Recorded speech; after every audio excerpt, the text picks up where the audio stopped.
자, 여러분 성경에는요 세 부류의 사람들이 등장합니다. 여러분 잘 들어보시고 나는 과연 어떤 부류에 속해서 신앙생활을 하는가 한번 잘 냉정하게 판단하시기 바랍니다. 자, 한 부류는 하나님을 믿지 않는 자들입니다. 성경은 그들의 생활에 대해서는 자세하게 기록하지 않습니다. 단지 하나님의 백성들을 연단시키거나 고통을 주는 도구로서만 기록하고 있습니다. 참 중요한 얘기입니다. 이 하나님을 믿지 않는 자들, 이들은요, 이들이 어떻게 살았다? 그런 말 없습니다. 그저 하나님 잘 믿는 자들을 괴롭히고 고통스럽게 하고 연단시키고 고난을 주는 데에 하나님의 도구로 사용이 됩니다. 자, 또 한 부류는 하나님을 온전히 신뢰하고 하나님의 뜻에 순종하며 증거하며 살아가는 사람들입니다. 성경은 이들을 곳곳에 주인공으로 등장시킵니다. 물론 그들의 인생은 파란만장합니다. 때로는 불이익의 고통을 당하기도 하고 힘든 인생을 살아갑니다. 그런데 항상 그들의 인생의 결론을 참 의미 있는 인생을 살았다, 이렇게 성경은 기록하고 있습니다. 자, 끝으로 한 부류는 하나님을 믿지만 하나님의 뜻에 순종하기보다는 자신의 욕망대로 살아가는 사람들입니다. 안타깝게도 그들은 성경에서 가장 불행한 자들이라고 기록하고 있습니다. 하나님으로부터 버림받았지는 않았지만 항상 그들은 하나님의 뜻과 자신의 욕망 사이에서 항상 갈등을 합니다. 결국 하나님과 항상 갈등을 하면서 살다가 비극적인 인생을 마감하는 삶으로 나타나고 있습니다. 여러분들은 과연 어떤 부류에 속하십니까? 인생은 선택이다라는 평범하면서도 진리의 말이 있는데요, 예수님 이렇게 말씀하셨습니다. 차든지 덥든지 예수님은 미지근한 인생을 무척 싫어하셨습니다. 오늘 말씀에는 두 가지 이야기가 나오고 두 인물이 등장을 합니다. 오늘 말씀이 누가복음 2장 1절부터 14절인데요. 제가 너무 길어서 주보에는 2장 14절만 기록하게 했습니다. 2장 1절부터 14절까지 위대한 두 인물이 등장을 합니다. 자, 한 인물은 가이사 아구스도, 제가 앞으로는 그냥 가이사라고 이름만 부르겠습니다. 가이사 아구스도.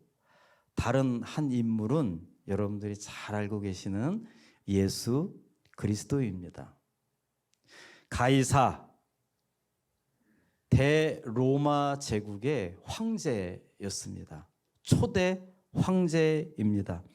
여러분, 로마 하면 참 유명한 말들이 많죠. 로마는 하루아침에 이루어지지 않았다. 모든 길은 로마로 통한다. 로마에 가면 로마법을 따라야 한다. 팍스 로마나, 아주 유명한 말들이 많습니다. 자, 지금으로부터 정확히 2021년 전 세계의 패권은 바로 로마가 쥐고 있었습니다. 로마 제국이라고 했습니다. 시오노 나나미의 로마인 이야기라고 하는 15권짜리 시리즈 책이 있습니다. 지금도 한국에서는 모든 대학생들이 읽어야 하는 책 1위가 이 책입니다. 서울대학교에서 대출을 하려면 이 책이 가장 많이 나갑니다. 기업체 CEO들이 반드시 읽어야 하는 책 중에 항상 상위권에 있는 책 중에 하나가 바로 이 로마인 이야기입니다. 책머리에 이렇게 글이 써 있습니다. 제가 개인적으로 살면서 굉장히 응용을 많이 하는 글귀인데요. 지성에서는 그리스인보다 못하고 체력에서는 겔트인이나 게르마닌인보다 못하고 기술력에서는 에트루아이안인보다 못하고 경제로 보면은 카르타고인보다도 못하는 이 뒤떨어진 로마 민족이 어떻게 1000년 이상의 전 세계를 정복하며 살아갈 수 있었을까라는 질문을 하면서 이 책은 흥망성쇠에 대해서 기록을 쫙 했습니다. 조그마한 도시 국가에서 어떻게 이탈리아 반도를 하나로 묶고 그 이탈리아 반도를 다시 지중해 해안의 모든 나라들을 휩쓸었고 결국 세계 전역을 제패하면서 무려 1000년 이상을 이 로마가 세계를 제패합니다. 그래서 로마 제국이라고 얘기하고요.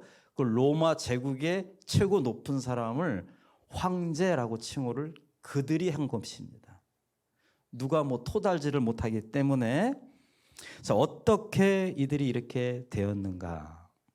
자, 이 로마 제국에 수많은 인물들이 등장하지만 그 중에 가장 중요한 핵심적인 인물은 바로 누가복음 2장 1절에 나오는 가이사 아구스도입니다.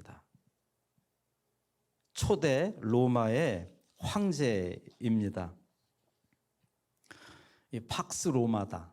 이 로마의 평화라는 말을 만들어낸 사람인데요. 뭐 이 사람이 잠깐 설교 시간이지만 이 사람이 로마의 패권을 쥐게 된 그 과정을 우리가 잠깐 살펴볼 필요가 있습니다. 이 가이사라고 하는 이 사람이 로마의 황제가 되기 이전에 로마를 꽉 한 손에 쥐고 있었던 사람은 여러분들이 들어봤을 것입니다. 예, 줄리어스 시저라고 하는 인물이죠. 이 사람이 로마를 꽉 잡고 있었지만 그 정치적으로 혼잡할 때에 이 사람이 그만 살해를 당합니다. 그랬을 때 이 사람이 죽으면서 유언을 남기는데 나의 후계자를 내가 정하겠다. 나의 후계자는 가이사 아구스토다라고 하면서 유언을 남기고 죽습니다. 그래서 이 가이사가 서서히 이 로마 중앙에 나타나는데요. 그때 당시에 로마는 그 유명한 삼두 정치를 합니다. 세 사람이 나누어서 로마를 하는데 이 가이사라는 인물이 처음에는 화해 제스처를 하다가 나중에 이들이 긴장을 푼 그 틈을 타서 한 명 한 명을 제거합니다. 그때 그 재밌는 일화가 있죠. 그 한 명이 안티니우스가 제거당할 때 그 안티니우스의 그 연인이 바로 여러분들 그 잘 아시는 클레오파트라도 등장을 합니다. 여러분이 예수님 탄생할 때에 이 세계에 아주 재미있는 일화들이 많습니다.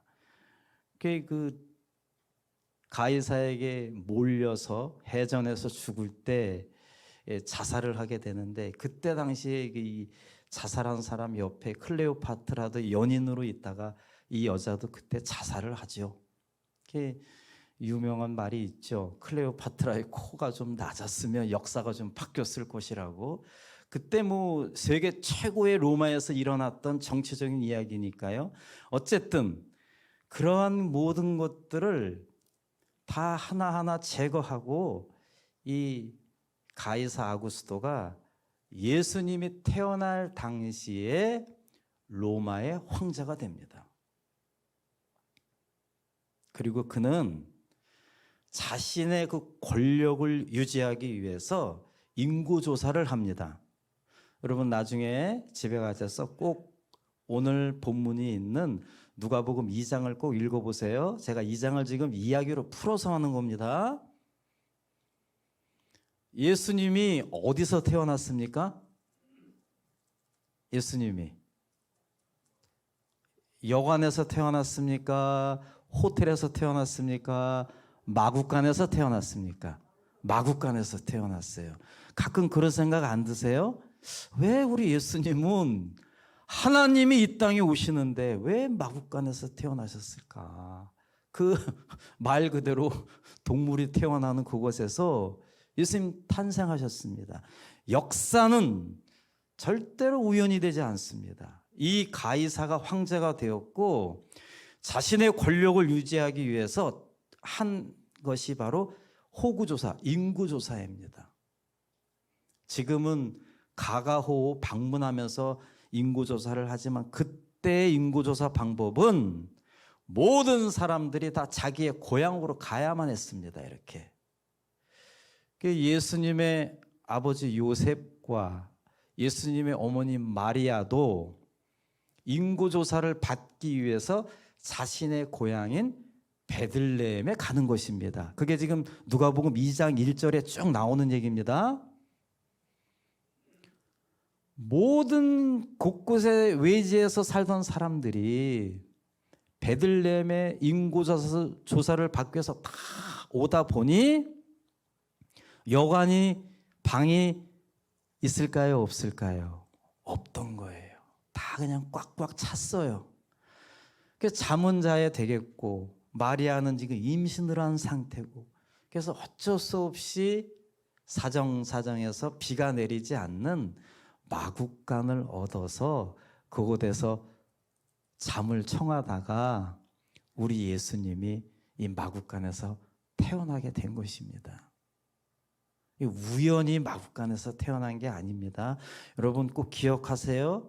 지금 우리는 그냥 되는 대로 아침에 눈을 떴으니까 살아가는 거고 밤이 됐으니까 잠을 자는 거고 이거 도대체 하나님이 있어 없어 가끔 그런 의심도 하지만 역사는 지금도 돌고 있습니다.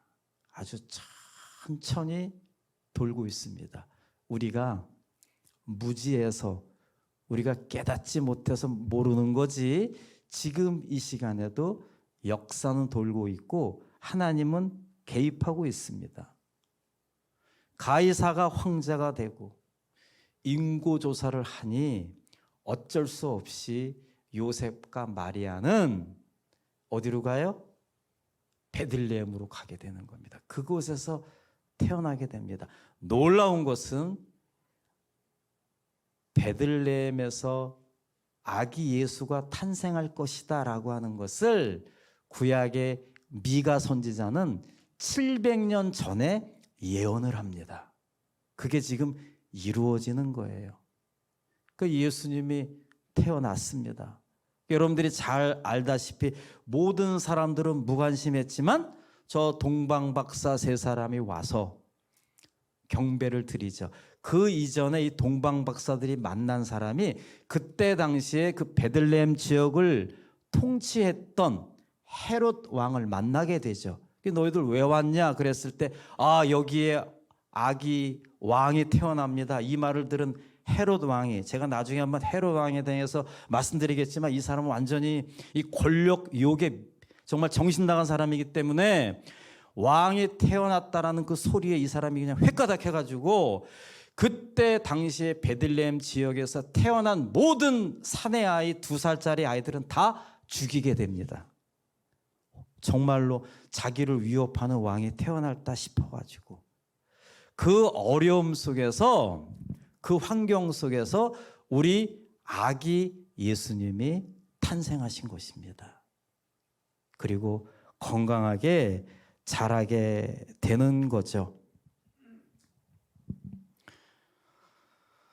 그 와중에 그 로마 제국 그 와중에 예수님이 태어나게 되는 것입니다. 여러분, 이 로마가 지금까지 유지가 됩니까? 그때 당시에 대단했던 파워와 힘을 가졌던 이 가이사를 중심으로 로마 제국이 1000년 이상 이루어졌지만 어느 순간에 이 로마 제국은 서서히 멸망의 길을 걷습니다.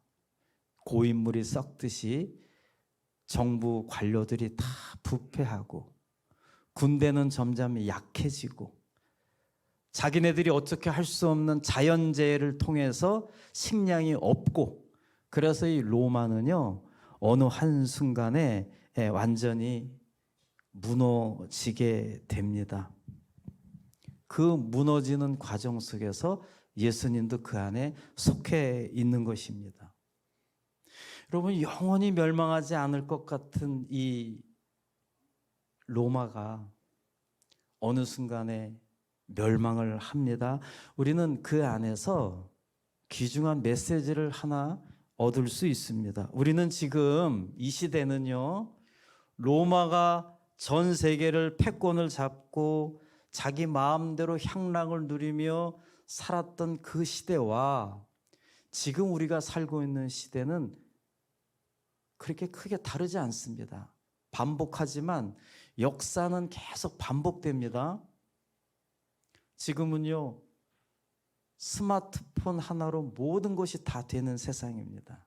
사람들은 어느 순간에 덜 걷게 되고 덜 생각하게 되고 더 자기 위주로 살아가게 됩니다. 그래서 사람들은 점점 나 외에는 다른 사람들에게 관심을 갖지 않게 되는 개인주의로 변하게 되고 정이 없어지는 무정주의로 사람들은 살아가게 됩니다. 언제든 내 마음대로 하고 싶은 거 다 할 수가 있고요. 내가 가고 싶은 거 다 갈 수가 있고요. 이런 상황 속에서 우리는 지금 살아가고 있어요. 의료기술은 점점 발달하지만 암 환자는 점점 늘어가고 있고 또 바이러스 하나에 지금 전 세계는 벌벌 떨면서 살아가면서 당황해하고 있습니다. 바이러스가 발견이 되면 약을 개발합니다. 그러면 또 다른 바이러스가 등장을 합니다. 계속 인간은 뒤처져서 채워가느라고 정신이 없습니다. 이게 바로 우리가 살아가는 세상의 냉정한 현실이죠.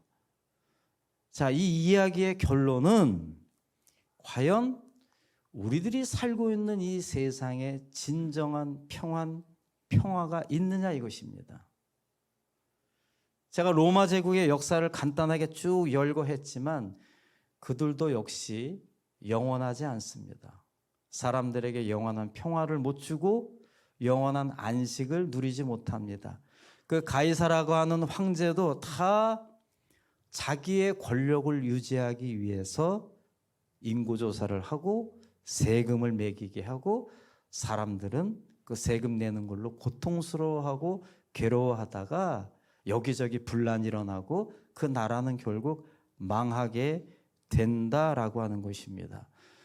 여러분, 우리가 살고 있는 이 땅, 발을 딛고 있는 이 땅에는 진정한 평화가 있는가입니다. 그렇다면 다음 질문을 하고 있습니다. 그러면 과연 우리는 이렇게 살아가고 있는데 진정한 평화는 과연 있는가입니다. 진정한 평화를 줄 수 있는 그 누군가는 있는가입니다. 오늘 본문 말씀의 저자 누가는 있다라는 결론을 내립니다. 그리고 그분이 바로 예수 그리스도다라고 말씀하고 있습니다. 여러분, 저자 누가는 직업, 잡이 의사이면서 역사가였습니다.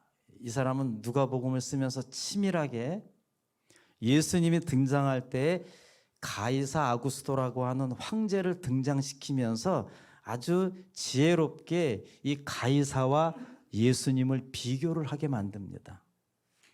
그러면서 가이사에게는 비록 한순간에는 평화를 이루어지지만 예수님이 줄 수 있는 평화를 줄 수가 없다라는 결론을 우리들에게 내리도록 합니다. 누가복음 2장 14절, 예수님이 이 땅에 등장하시면서 하나님은 이렇게 예수님을 소개했습니다. 지극히 높은 곳에서는 하나님께 영광이요, 땅에서는 하나님이 기뻐하시는 사람들 중에 평화로다 하니라. 온갖 세상 것에 내가 왕이다라고 생각했던 가이사, 그 가이사는 자기의 인생 안에서만 권력을 누릴 수가 있습니다. 그리고 자기가 누리는 땅 안에서만 권력과 나름의 평화를 누릴 수가 있습니다. 그러나 성경은 예수님을 이렇게 소개합니다. 하나님께는 영광이요, 모든 땅에 평화를 줄 분은 오직 예수 그리스도 한 분이다 라고 말씀하고 있습니다.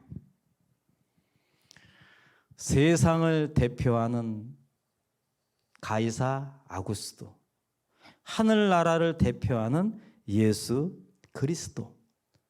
그러면서 누가는 두 가지 질문을 저와 여러분들에게 던집니다. 첫째 질문은 누가 더 존엄한가입니다. 누가 더 대단한가입니다. 반복하지만 가이사는 로마 제국 안에서 대단한 인물이었습니다. 그러나 그것이 끝이었습니다. 지금은 그냥 역사 속에 위대한 인물이었다라는 것까지만 저희들이 알고 있습니다. 그러나 우리가 오늘 이 자리에 모인 것도 예수님께 예배드리기 위해서 모인 것입니다. 우리 예수 그리스도는 로마 제국이 1000년이었다라면 예수 그리스도는 영원하다라고 하는 것입니다.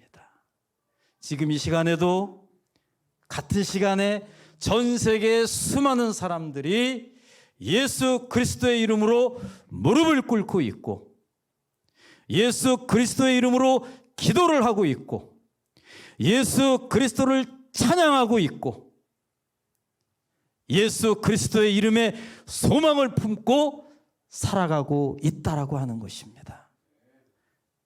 그 누가, 그 어떤 황제가, 그 어떤 누구도 아기 예수님을 뛰어넘을 수가 없습니다. 그 높이와 그 넓이와 그 깊이를 그 누구도 따라갈 수가 없다라고 하는 것을 오늘 누가는 우리들에게 귀한 메시지로 선포하고 있습니다. 예수님이 이 땅에 오시면서 나는 가난한 자에게 기쁨, 소식, 복음을 전할 것이다. 내가 이 땅에 왔을 때 죄에 억눌려 있던 사람들에게, 죄의 포로가 되어 있는 사람들에게 내가 자유를 줄 것이다. 여러분, 예수님을 내가 제대로 믿고 아기 예수님의 내 안에 있는 사람들은 절대로 과거에 연연하지 않습니다. 어제에 연연하지 않습니다. 죄에 눌려있는 나의 상태가 예수님을 제대로 만나는 순간에 자유로움을 느끼게 됩니다. 아직도 예수님을 믿으면서 포로로 살아가는 사람들이 많습니다. 내 과거에 죄의 포로에 잡혀 있어요. 물질의 포로에 잡혀 있고, 생각의 포로에 잡혀 있고, 관계의 포로에 잡혀 있고. 아니에요. 예수님 분명히 말씀하셨습니다. 죄로 포로된 자에게 내가 자유를 주겠노라. 무엇이 진리인지 방황하며 살아가는 사람들에게, 그 뭐가 제대로인지를 눈먼 자로 살아가는 사람들에게 내가 바른 길을 보여주겠다. 우리 예수님이 우리들에게 이렇게 말씀하고 있습니다. 남이 모르는 삶의 무게에 내가 살아가고 있을 때 내가 너희들에게 가볍게 해주겠다. 예수님이 이 땅에 오시면서 하신 말씀입니다. 그래서 예수님은 당당하게 땅에서는 하나님이 기뻐하시는 사람들 중에 평화로운 자로 내가 이 땅에서 있을 것이다라고 당당하게 선포하시는 것입니다. 사랑하는 성도 여러분, 우리는 살면서 롤 모델이 있습니다. 누구를 따라서 살 것인가? 여러분, 누구의 삶이 부럽습니까? 가이사의 삶이 부럽습니까? 아니면 예수 그리스도의 삶이 부럽습니까? 가이사의 삶은 황제라는 그 칭호를 얻기까지 그는 손에 피를 묻혀야 했고, 암투가 있었고, 양육강식이 있었고, 내가 올라가기 위해서 누군가는 내려가야 했고, 내가 강한 자가 되기 위해서 누군가를 죽여야 했고, 그러한 인생 우리가 살 것인가? 아니면 우리 예수님처럼 비록 마국간에서 태어나셨지만